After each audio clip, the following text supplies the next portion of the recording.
آخر اڈولف ہٹلر نے دوسری جنگ عظیم کیوں شروع کی تھی؟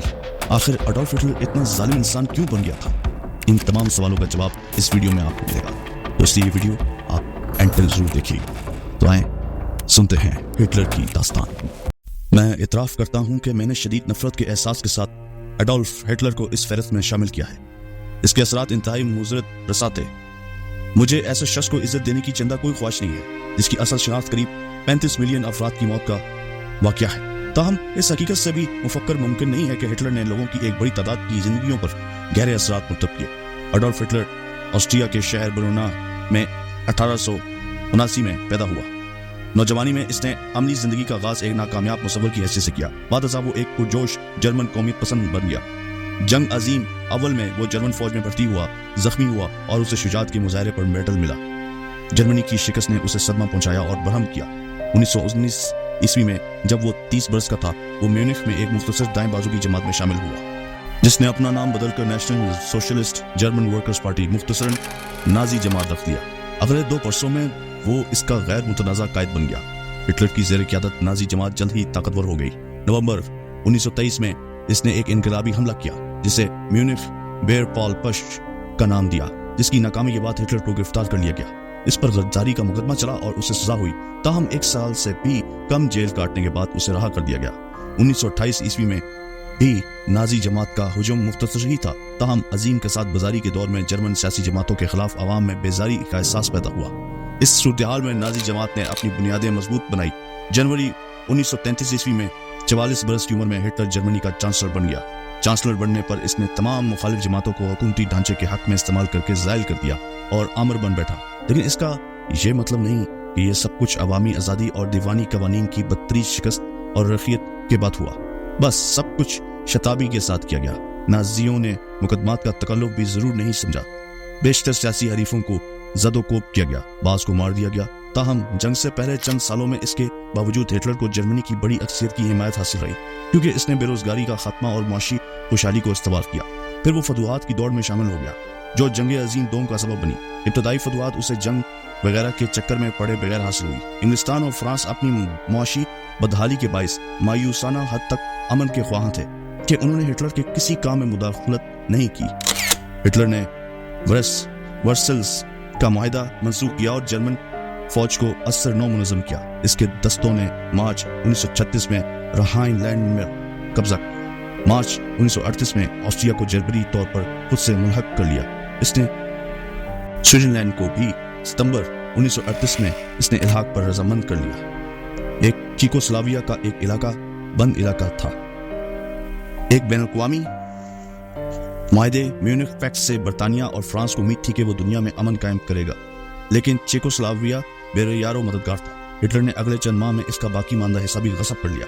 ہر مرحلے پر ہٹلر نے مکاری سے اپنے اقدامات کے جواز کر لیے اور دھمکی بھی دی کہ کہا اگر کسی نے مزاحمت ہونے کی کوشش کی یا مزاحمت پیدا کی تو وہ جنگ کرے گا۔ ہر مرحلے پر مغربی جمہوریتوں نے پسپائی اختیار کی۔ انگلستان اور فرانس نے البتہ پولینڈ کے دفاع کا قصد کیا جو ہٹلر کا اگلا نشانہ تھا۔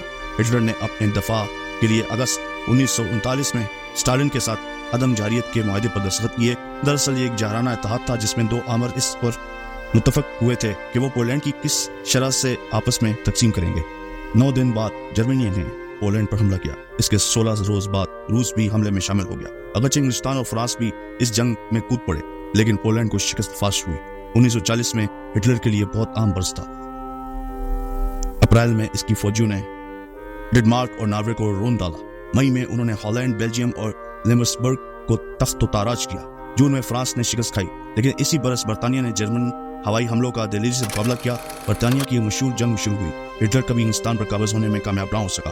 اپریل 1941 میں ہٹلر کی فوجوں نے یونان اور یوگوسلاویا پر قبضہ کیا۔ جون 1941 میں ہٹلر نے عدم جارحیت کے معاہدے کو تار تار کیا اور اس پر حملہ آور ہوا۔ اس کی فوجوں نے بڑے روسی علاقے پر فتح حاصل کی، لیکن وہ موسم سرما سے پہلے روسی فوجوں کو نیست و نابود کرنے میں کامیاب نہیں ہو سکے۔ اگرچہ وہ روس اور انگلستان سے برسے پیکار تھا، ہٹلر نے دسمبر 1941 میں امریکہ پر بھی حملہ کر دیا، جبکہ تب کچھ عرصے پہلے جاپان پرل ہاربر میں امریکی بحری چھاؤنی پر حملہ کر چکا تھا۔ 1942 کے وسط تک جرمنی یورپ کے ایک بڑے حصے پر قابض ہو چکا تھا۔ تاریخ میں کسی قوم نے کبھی اتنی وسیع سلطنت پر حکمرانی نہیں کی تھی۔ مزید برآں اس نے شمالی افریقہ کے بیشتر حصوں کو بھی فتح کر کیا۔ 1942 کے دوسرے نصف میں جنگ کا رخ بدل گیا جب جرمنی کو مصر میں العلمین اور روس میں اسٹالن گراڈ کی جنگوں میں شکست کی مزاحمت اٹھانی پڑی۔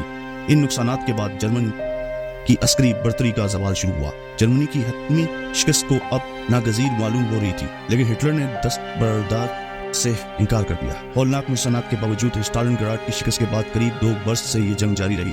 1945 کے موسم بہار میں تلخ انجام وقوع پذیر ہوا۔ 30 اپریل کو برلن میں ہٹلر نے خودکشی کر لی۔ 7 روز بعد جرمنی نے ہتھیار پھینک لیے۔ اپنے دور اقتدار میں ہٹلر نے نسل کشی کی حکمت عملی اپنائی جس کی نظیر تاریخ میں نہیں ملتی۔ وہ ایک متعصب نسل پرست تھا اور خاص طور پر یہودیوں سے شدید مخاصمت رکھتا تھا۔ اس کے عوامی طور پر بیان کردہ مقاصد میں ایک مقصد یہ بھی تھا کہ دنیا میں یہودیوں کا وجود حرف غلط کی طرح مٹا دیا جائے گا۔ اس کے دور میں نازیوں نے یہودیوں کی بے کنی کے لیے چھاؤنیاں تعمیر کی جہاں اس مقصد کے لیے بڑے گیس چیمبر بنائے گئے تھے۔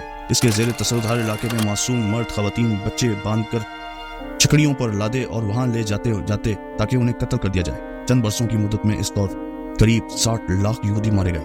یہودی ہی ہٹلر کے زیر اعتاب نہ آئے، اس کے دور میں روسیوں اور خانہ بدوشوں کی ایک بڑی تعداد کا بھی قتل عام کیا گیا اور ان لوگوں کو بھی گولی ماری دی گئی جو نسلی طور پر کمتر یا کسی حوالے سے ریاست کے دشمن تھے۔ یہ سوچنا غلط نہیں ہوگا کہ یہ قتل عام بے ساختہ اقدام تھا جو جنگ کی گرما گرمی اور جوش میں رونما ہوا۔ یہ قتل گاہیں ایسی ہی احتیاط سے تعمیر کی گئی تھی جس احتیاط سے کاروباری مراکز بنائے جاتے ہیں۔ ان میں بہی کھاتے بنائے گئے، مقتولوں کی درجہ بندی ہوئی اور لاشوں سے ملنے والی قیمتی اشیاء جیسے انگوٹھیاں، سونے کے دانت وغیرہ منظم انداز میں اکٹھے کیے گئے۔ مقتولین کی لاشوں کو صابن وغیرہ بنانے کے لیے بھی استعمال کیا گیا۔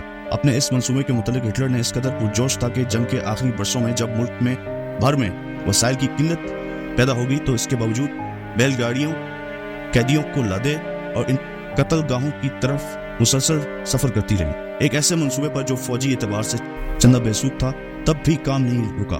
متعدد وجوہات کی بنا پر یہ ظاہر ہوتا ہے کہ ہٹلر کی شہرت باقی رہے گی۔ ایک تو اس لیے کہ اسے تاریخ کی خبیث ترین افراد میں شامل کیا جاتا ہے۔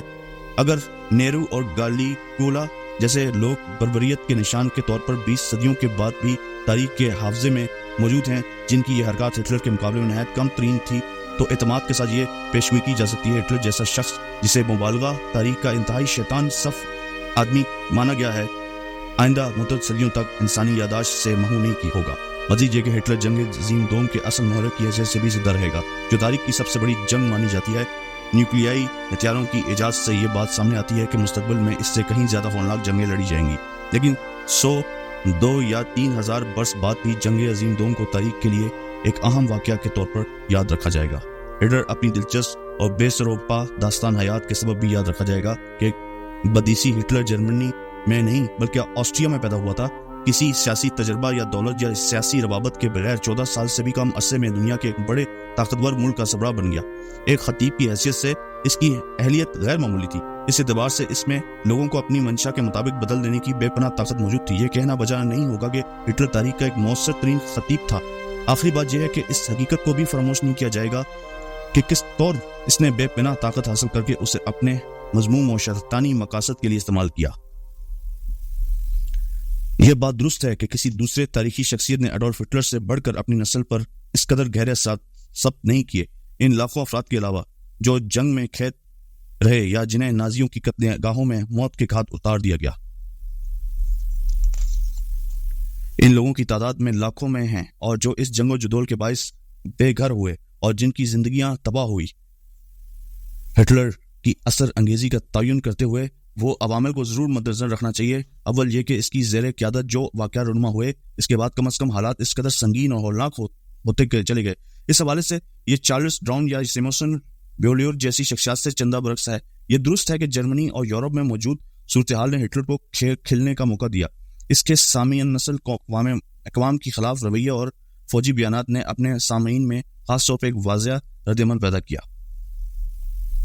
اپنی نسل پر اس کے بے پایا اور مستقبل کی نسلوں پر نسبتاً کم اثرات کے عجیب امتزاج سے آخر کیا ظاہر ہوتا ہے؟ اپنے دور پر ہٹلر کے اثرات اس قدر گہرے تھے کہ اس بنیاد پر اسے اس فہرست میں نمایاں ترین درجہ دینا بجا معلوم ہوتا ہے، لیکن اصولی طور پر اسے شے ہوانگ ٹی، اگسٹن سیزی اور چنگیز خان جیسی شخصیات کے بعد درجہ دیا جانا چاہیے۔ جن کے اثرات ان کی موت کے بعد صدیوں تک باقی رہے۔ ہاں، اس کا موازنہ نپولین سکندر اعظم سے کیا جا سکتا ہے۔ مختصر عرصے میں ہٹلر نے ان دونوں افراد کی نسبت دنیا کو کہیں زیادہ شدت سے جھنجھوڑ کر رکھ دیا۔ اسے اس سے قدرے نیچے درجہ دیا گیا ہے کیونکہ ان کے اثرات نسبتاً طویل و میعاد تھے۔ آئی ہوپ کہ آپ کو یہ ویڈیو میری اچھی لگی ہوگی اور آپ کی نالج میں بھی اضافہ ہوا ہوگا۔ اگر آپ کو یہ میرا کنٹینٹ اور یہ ویڈیو اچھی لگی تو کائنڈلی اس کو لائک کریں، سبسکرائب کریں، شیئر کریں اور بیل آئیکن پر ضرور کلک کریں تاکہ نئی آنے والی ویڈیوز کا نوٹیفیکیشن آپ کو بر وقت مل سکے۔ نیکسٹ ویڈیو تک کے لیے اللہ نگہبان۔